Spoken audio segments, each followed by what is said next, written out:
I think we're doing the right thing here. But here's where I have the issue, right, is that we're already going through the process right now with PSA Dewberry. They're already drawing up everything. They already have everything done, and it's like, hey, let's just take care of these guys for $23,380. And it just kind of seems like it's being force-fed a little bit to us. That's all. Did you ask them if they take 20, because then you wouldn't have to come to us? You can do it without asking us? Let me clarify something.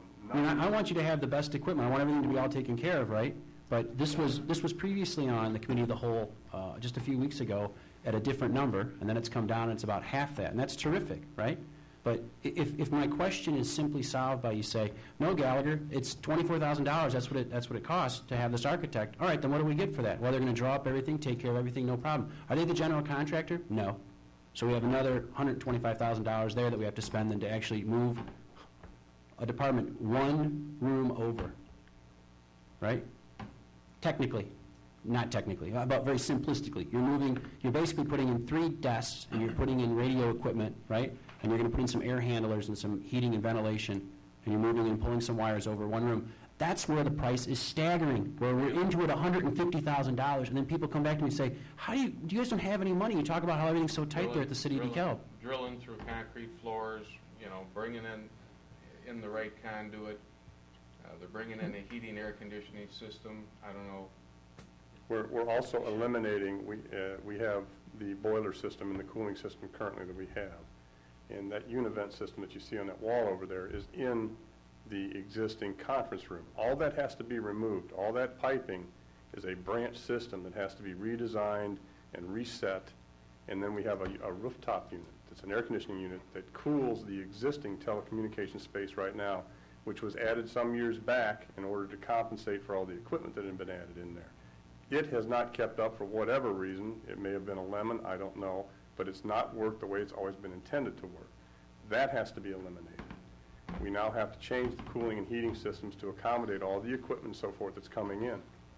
We're going to be drilling or coring through a precast concrete floor. And that's going to take some coordination. It's going to take some effort to lay it out so that we're not doing any structural damage to the existing building.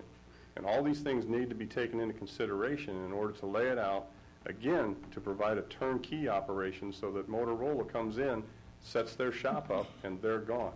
Our electrical system alone right now has been taxed to the max. I cannot find any blank spaces anywhere on any circuit breaker. Is that in code for the city of DeKalb to be taxed to the max like that? Okay. You've got connections to the emergency generator here at municipal building. You've got a UPS that's probably half the size of my office. I mean, it's a huge UPS downstairs. All these wires are going to all these different sources. You got to have somebody that knows what they're doing.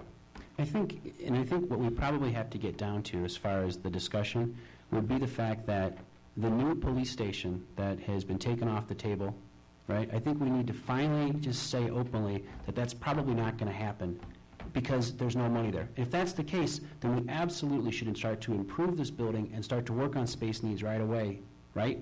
Because we can't keep going back and continuing to reflect on history to say, we could have done this 4 years ago, or we could have done this 8 years ago when I was here, or we should have done this 16 months ago. Let's deal with the reality right now.